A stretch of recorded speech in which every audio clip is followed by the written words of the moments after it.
마태복음 2장 16절부터 18절까지 말씀 한 절씩 다 같이 천천히 읽겠습니다.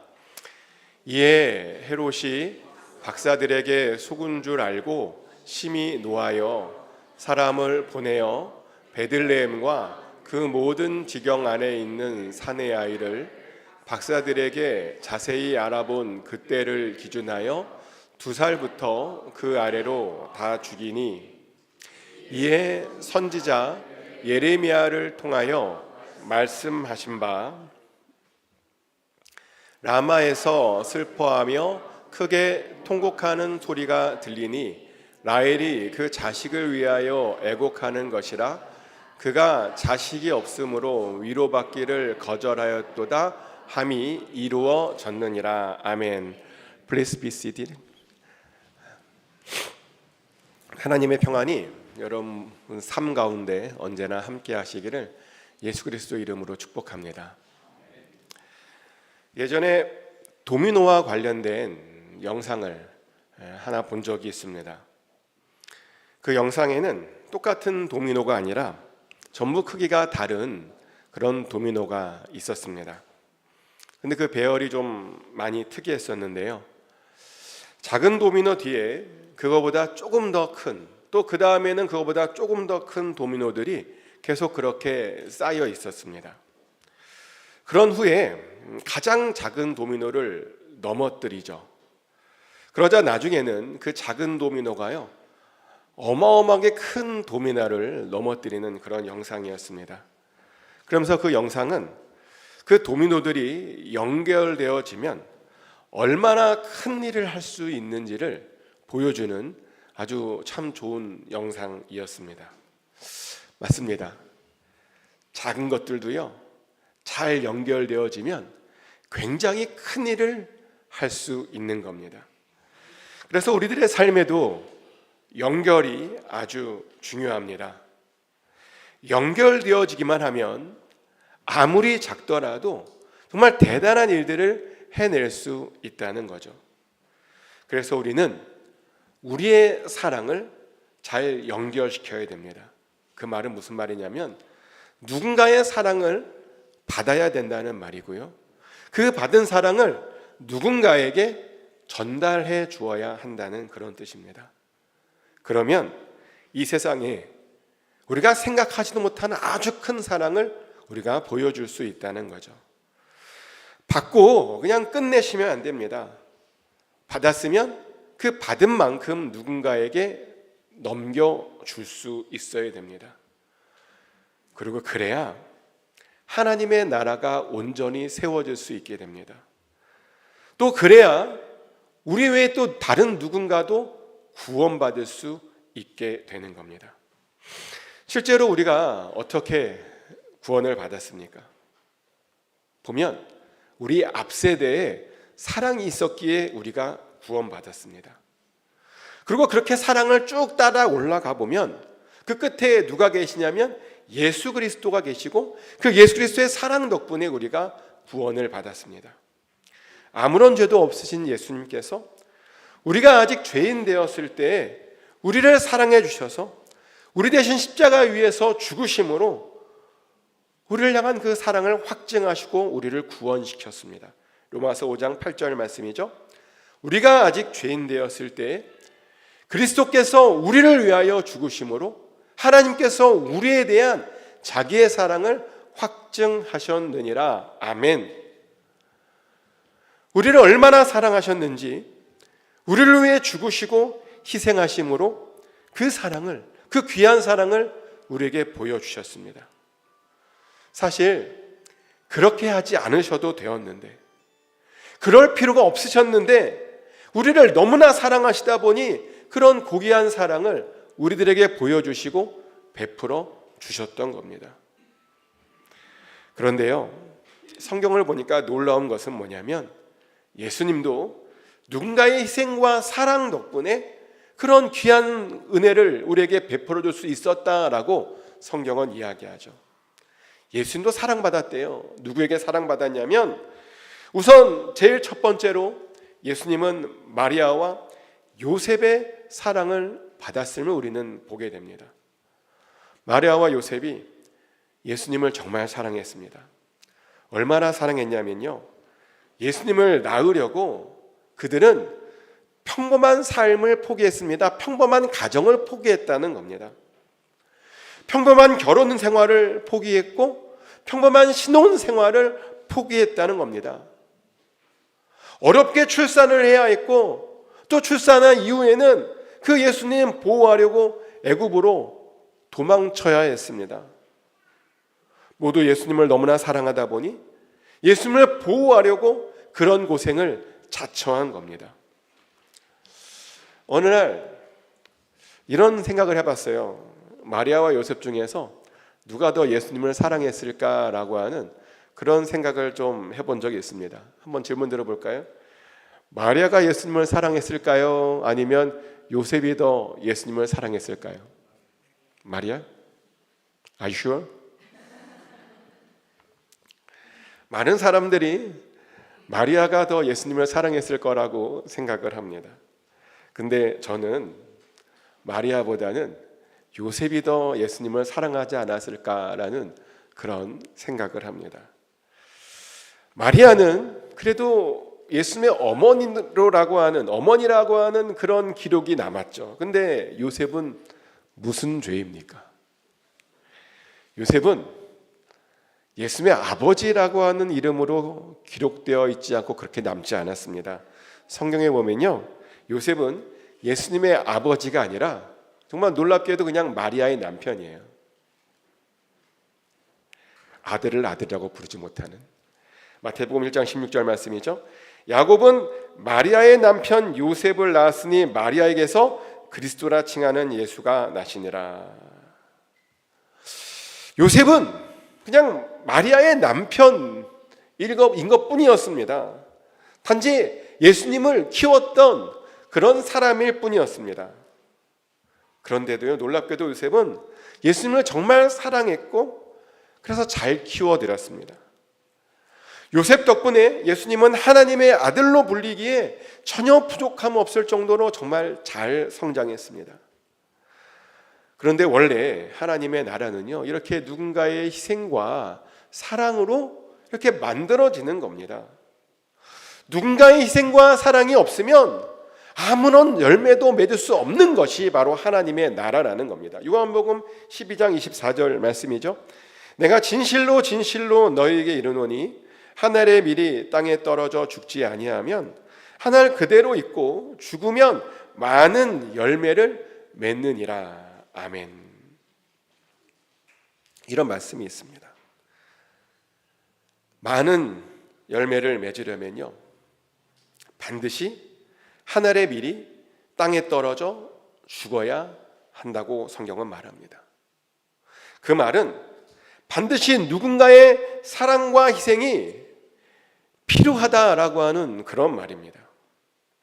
오늘 우리가 읽었던 본문에도 보면 예수님을 위해서 수많은 아이들도 희생을 했다라고 말을 합니다.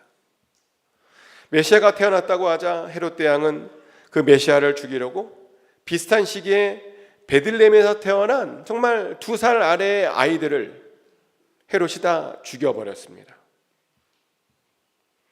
그 아기들은 도대체 무슨 죄가 있는 것일까요? 그 아기들에게 죄가 있다면 그냥 단순히 예수님과 비슷한 시기에 그냥 베들레헴에서 태어난 그런 죄밖에 사실은 없었습니다. 그런데 비슷한 시기에 거기에 태어난 게 그렇게 죄입니까? 하지만 그런 희생도 필요했습니다. 왜냐하면 그 어린아이의 희생 덕분에 예수님께서 안전하게 애굽에서 생활하실 수 있으셨기 때문이죠.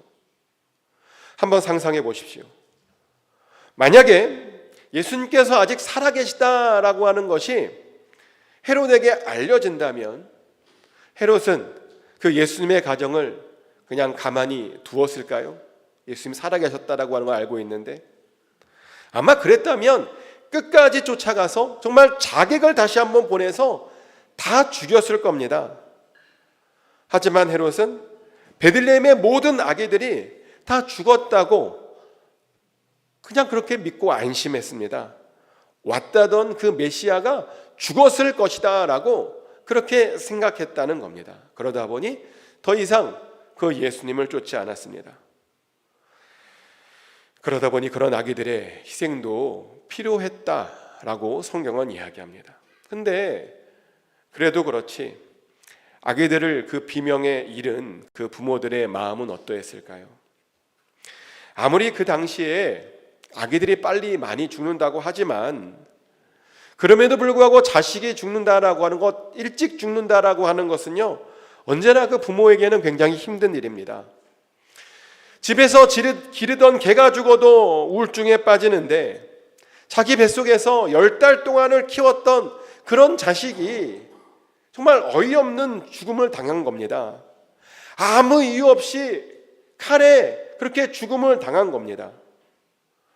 근데요, 예수님의 탄생에는 그런 그들의 희생도 있었다는 겁니다. 왜요? 하나님의 나라는 사랑과 희생의 도민으로 이루어지는 것이기 때문입니다.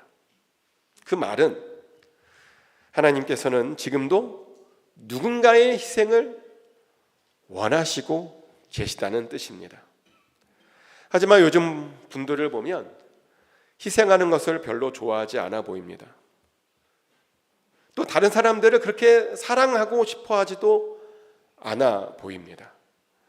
그러다 보니 섬김을 받으려만 하고 섬기려고 하지 않습니다. 다른 사람들이 자신을 대접해 주기만을 그렇게 바라는 분들이 많습니다. 심지어 이런 말까지 해요. 희생은 다른 사람들 보고 하라고, 자기는 받고만 싶다고 그런 말을 합니다.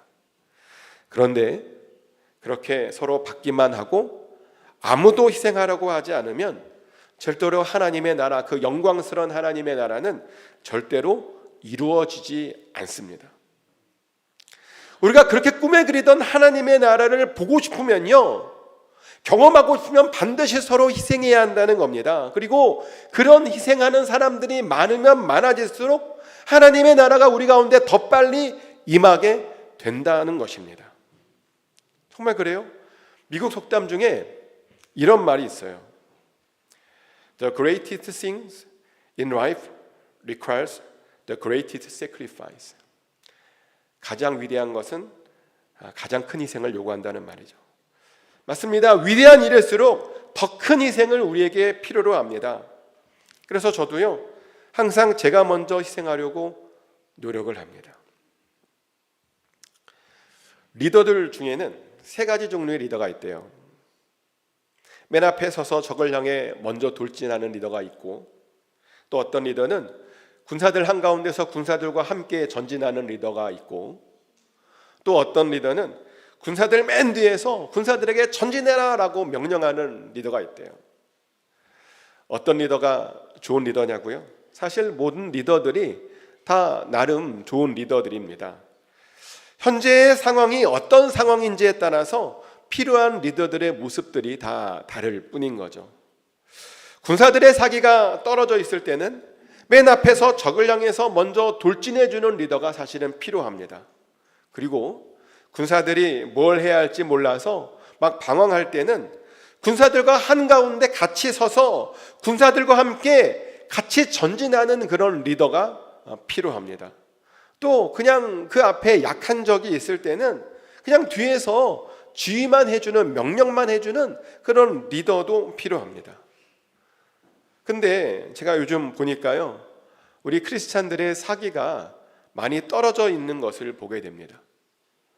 마지막 때가 다 되어서 그런지 요즘 사탄이 정말 장난 아니게 아주 격렬하게 우리를 방해하고 우리를 어떻게든 넘어뜨리려고 공격합니다. 조그만 하나님을 향해 열심을 품으려고 하면 바로 공격해서, 지난주에 보니까 가라지 문이 고장나서 교회를 못 오고, 갑자기 차가 고장나서 교회를 못 오고, 그래요. 그런 일이 지난주에도 있었어요. 또는 갑자기 아이들이 말썽을 부리고 아이들이 아프고, 또 아이들이 사고를 치고 그런 일도 있고요. 또 갑자기 몸이 아파요. 안 아팠는데 갑자기 아프고, 그러다 보니 맡은 일들을 갑자기 잘하지 못하게 되고, 이런 일이 많다 보니까 많은 분들이 하나님을 향해 열심을 품는 것을 요즘 굉장히 두려워하고 있는 그런 모습을 봅니다. 열심을 품었다가 또 어떤 사탄의 공격을 받을지 모르다 보니 그냥 적당히 그냥 가만히 있고만 싶어 합니다. 정말 이런 이유로요, 요즘에 그냥 가만히 움츠려서 가만히 있는 분들이 의외로 굉장히 많습니다. 그러다 보니 요즘 같은 시대에는 앞에서 전진해주는 리더가 필요한 것이 아닌가라는 그런 생각을 해보게 됩니다. 적을 향해서 먼저 돌진해주는 그런 리더가 필요하다는 겁니다. 그것은 희생도 마찬가지입니다. 앞에서 먼저 희생해주는 리더가 요즘 제가 보기에는 필요한 것 같습니다. 그래서 저도 희생할 일이 있으면 제가 요즘 먼저 희생하려고 노력하고 있습니다. 다른 사람들에게 먼저 가서 희생하라라고 말하기 전에 제가 먼저 가서 희생을 하려고 합니다. 그리고 적들이 쏘아대는 그 화살을 제가 일단 다 받아내려고 하고 있습니다. 그러다 보니 어떤 때는 너무 많은 공격에 힘이 붙이기도 해요. 근데 저는 그렇게 힘이 붙일 때마다 저를 위해 먼저 제 앞에서 저를 위해서 희생해 주신 그런 분들을 떠올리며 인내하며 버팁니다. 돌아보면 제 앞에도 저를 위해서 희생해 주신 분들이 정말 많았습니다.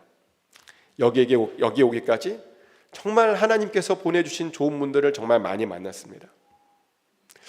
지난번 교회에 부임했었을 때 저는 그때만 해도 가난한 유학생 신분이었는데요. 한국에서 가지고 온 돈을 이제 다 써서 가지고 있는 돈이 하나도 없던 그런 때였는데, 근데 제가 그 당시에 겁도 없이 성도가 3명만 남은 교회에 부임하겠다고 그런 교회를 간 겁니다. 겁도 없죠. 사실 그때만 해도 미국 생활에 대해서 잘 몰랐습니다. 이사를 해야 하는데 이사 비용이 그렇게 많이 드는 줄 그 당시에는 그렇게 몰랐습니다. 또 얼마나 미국 생활을 몰랐는지 하우스를 렌트해야 되는데 렌트 디파짓 할 돈이 그렇게 많이 필요한지도 그 당시에는 잘 몰랐습니다. 근데 그렇게 몰랐는데 감사하게도 그 당시에 아시는 분이 이사 비용으로 써라며 무려 $10,000을 주셨습니다. 놀라지도 않으시나 봐요. 그리고 그 $10,000이 정말 큰 도움이 되었습니다. 그 $10,000로 이사 비용과 디파짓을 낼 수 있었고요. 또 한동안 월급을 제대로 못 받았었는데 그 $10,000로 한동안의 생활비를 충당할 수 있었습니다. 정말 그분의 희생과 사랑 덕분에 그곳에서 그렇게 담임 목사의 사역을 처음으로 시작할 수 있었습니다. 근데 그렇게 이례적인 것이 아니라 그 이후로도 계속 하나님께서 좋은 후원자들을 만나게 해주셨습니다. 심지어 그런 분 중에는 어떤 분은 제가 지금까지도 한 번도 만나거나 본 적도 없는 그런 기가 막힌 후원자도 있으셨습니다. 그분은 제가 아는 분의 동생분이셨는데요. 이야기 듣기로는 샌프란시스코 어딘가에서 의사로 일하고 있는 그런 분이라고 하는 그 정도의 정보만 알고 있는 분입니다. 근데 그분이 무려 1년에 $10,000씩 무려 7년을 도와주었습니다. 그렇죠. 반응이 리액션 is good. 상상이 되십니까? 1년에 $10,000씩 7년 동안 후원을 받는 거예요. 정말 너무 감사한 일이었습니다. 그리고 그분의 그 7년 동안의 후원은 정말 큰 힘이 되었습니다. 때론 그 돈이 이민국 서류를 접수하는데 정말 귀하게 쓰였습니다. 미국에서 신분을 바꾸는데 돈이 굉장히 많이 들어요. 그때 당시에 이민국하고 변호사에게 준 돈이 제가 한번 따져보니까 30,000불이 좀 넘더라고요. 신분을 바꾸는데. 그런데 그 어마어마한 돈을요, 그분의 후원으로 대부분 충당할 수 있었습니다. 또 그 돈은 때로는 아이들 학교 등록금으로도 쓰였습니다. 큰애와 둘째가 대학을 다니다 보니까요, 돈이 많이 들어요. 대학생들 돈이 많이 듭니다. 아무리 미국 정부가 스칼러십을 많이 준다고 해도, 펩사에서 많이 준다고 해도 정말 제가 느끼기에는 간당간당하게 주는 것 같아요. 좀 더 주면 좋을 텐데. 근데 그분의 후원으로 그 부족한 것들을 다 채울 수 있었습니다. 그리고 그 돈으로 생필품도 좋은 곳에서 많이 샀습니다. 그 당시 저희 가정은 주로 월마트를 좀 많이 이용했는데요. 왜냐하면 월마트가 가장 싸죠. 제가 생각하기에 월마트가 가장 싼 것 같아요. 근데 어떤 분은 저희에게 왜 자꾸만 질이 안 좋은 월마트 가서 물건을 사느냐라고 그러시는 거예요. 질이 좋은 타겟을 이용하라고 저희에게. 그런데 어떻게 타겟을 이용합니까? 부족한 생활비로 살려면 월마트로 가야 했는데, 근데 그분의 후원으로 가끔 타겟도 갔습니다.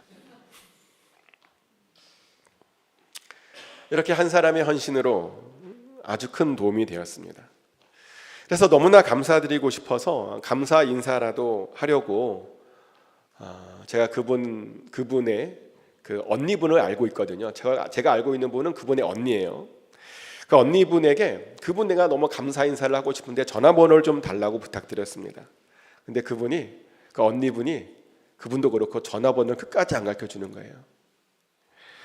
뭐라 그러냐면 감사는 자기에게 하는 게 아니라 하나님께 해야 된다는 거예요. 그냥 도와줄 수 있어서 감사하다는 거예요. 도울 수 있어서 영광이었다라고 하는 그런 말씀을 해주셨습니다. 그 말에 또 굉장히 또 큰 감동을 받았습니다. 그래서 제 기도 제목에 항상 그분이 넘버원이 되었습니다. 기도할 때마다 그분의 삶과 그분의 일을 제가 항상 축복하고 있는 중입니다. 근데 그럴 수밖에 없죠. 정말 그분이 아니었다면 생각해 보면요, 저는 몇 개월만 그냥 사역하다가 미국에서 파산할 수밖에 없는 상황이었습니다. 뭐 돈이 어디서 나오겠어요. 그리고 파산했다면 정말 모든 것들을 다 포기하고 아마 한국으로 바로 돌아갔을 수도 있습니다. 그리고 그랬다면 오늘 이 자리에 이렇게 없었겠죠. 있을 수가 없었을 겁니다. 이렇게 제 인생에는 지금까지 수없이 많은 분들의 사랑과 희생이 있었습니다. 그분들 덕분에 여기까지 있을 수 있었습니다. 그래서 저도 웬만하면 먼저 사랑하고 먼저 희생하려고 노력하고 있습니다. 저에게 도착한 이 사랑의 도미노가 제 앞에서 끊어지지 않게 하려고 저도 다른 사람들을 먼저 사랑하려고 노력하고 있는 중입니다. 그리고 그래야 하는 이유가 뭐냐면 그래야 이 하나님의 나라가 계속 자라고 확장될 수 있기 때문이죠. 그런데 하나님께서는 저에게만 그런 사랑과 희생을 요구하는 것이 아닙니다. 여러분들의 사랑과 희생도 하나님께서는 요구하고 계십니다.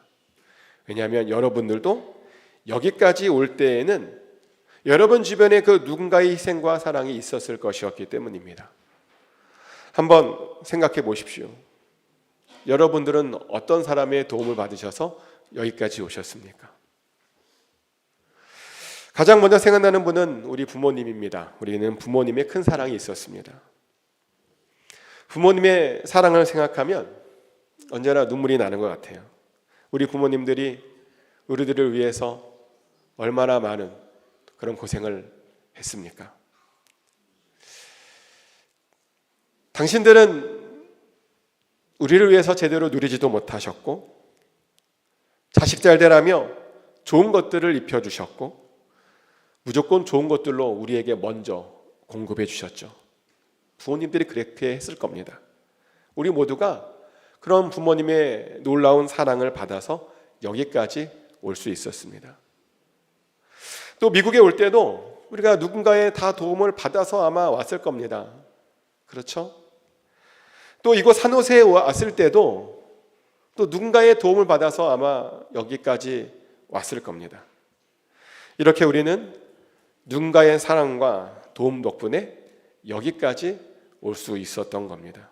그런데 여러분들은 그런 사랑을 받고 그런 사랑을 어떻게 갖고 현재 계십니까? 다른 사람들을 위해서 어떻게 사랑을 현재 베푸시고 계십니까? 그리고 앞으로 어떻게 더 어떤 사랑을 보여주시고 싶으십니까? 이제 그만 사랑하고 싶으시다고요? 이미 과거에 너무 많이 해서 과거로 충분하다고요? 근데요, 과거는 과거일 뿐입니다. 과거에 잘한 것 사실은 아무 소용이 없습니다. 실제로 사도 바울이 우리들에게 이런 고백을 하죠. 빌립보서 3장 13절 14절 말씀인데요. 형제들아, 나는 아직 내가 잡은 줄로 여기지 아니하고 오직 한 일, 즉 뒤에 있는 것은 잊어버리고 앞에 있는 것을 잡으려고 표대를 향하여 그리스도 예수 안에서 하나님이 위에서 부르신 부름의 상을 위하여 달려가노라. 아멘. 사도 바울이 우리에게 굉장히 중요한 이야기를 했는데요. 자기는 한 일, 즉 뒤에 했던 대단한 일들을 다 잊어버렸답니다. 과거 자신이 얼마나 대단한 일을 했는지 전혀 신경 쓰지 않는답니다.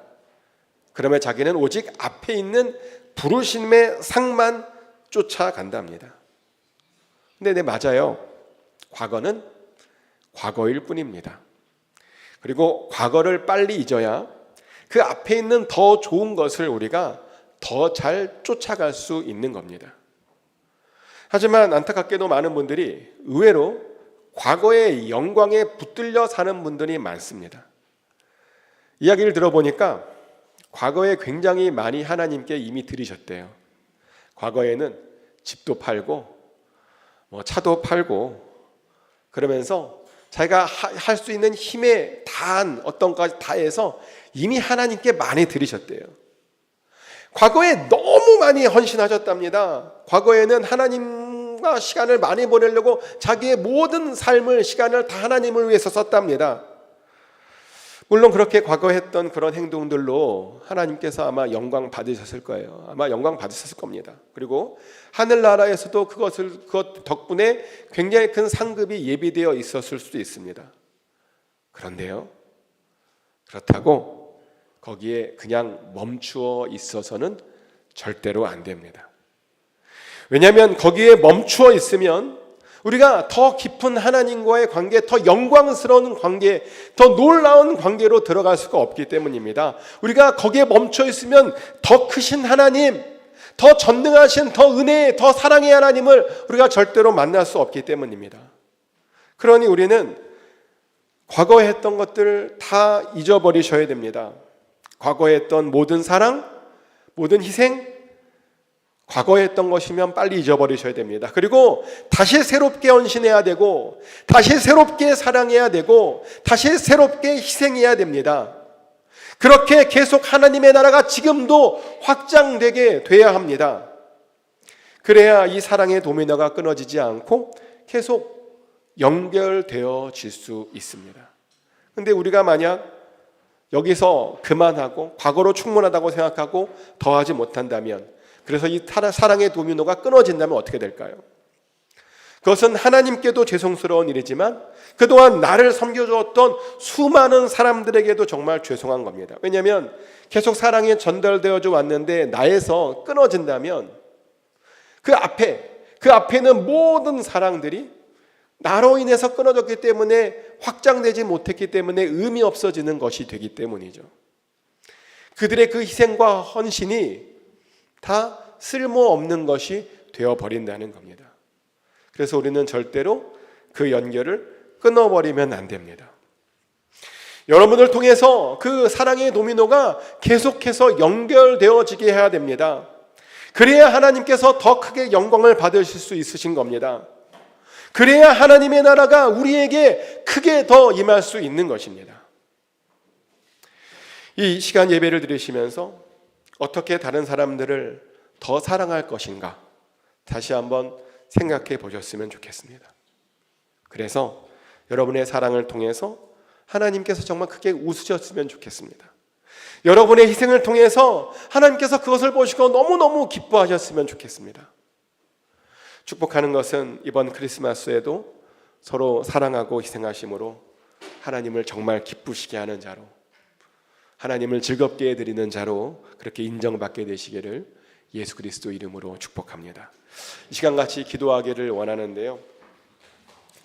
크리스마스가 기쁜 날인 이유는 보이지 않는 누군가의 희생과 사랑과 헌신이 있었기 때문입니다.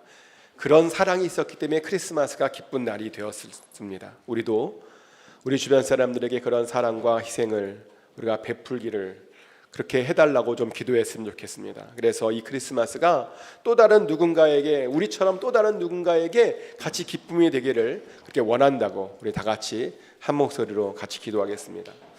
하나님 아버지 하나님, 우리가 받은 그 사랑과 그 희생, 그 헌신을 잊지 않도록 하여 주시고, 아버지, 우리가 이 도미노를 잘 이어서 우리가 받은 그 사랑을 또 다른 누군가에게 전해줄 수 있는 우리가 되게 하여 주시옵소서. 그래서 사랑이 점점 커져서 아버지 큰 사랑을 만들어서 아버지 이 세상에 하나님의 큰 사랑을 나타나고 보여드리게 하여 주시옵소서. 그래서 하나님 그 사랑을 통해서 하나님의 나라가 임하게 하여 주시옵소서. 우리를 그렇게 사용하여 주실 줄 믿습니다. 우리를 그렇게 인도하여 주실 줄 믿습니다. 사랑과 은혜의 하나님, 성탄절을 보내면서 우리가 여기까지 오게 된 것이 모두 누군가의 희생과 사랑 덕분임을 고백하게 해주셔서 감사드립니다. 그러나 그런 고백으로 그치지 않게 하여 주시고 우리 또한 누군가를 더욱더 사랑하고 희생하는 자가 되게 하여 주시옵소서. 그래서 하나님의 나라가 우리를 통해서 계속 이어지게 하시고 우리가 서로가 서로를 위해서 희생할 때 세상 사람들에게 하나님의 사랑을, 큰 사랑을 보여줄 수 있도록 허락하여 주시옵소서. 오늘도 우리를 그렇게 인도하여 주실 줄 믿습니다. 예수 그리스도 이름으로 기도드립니다.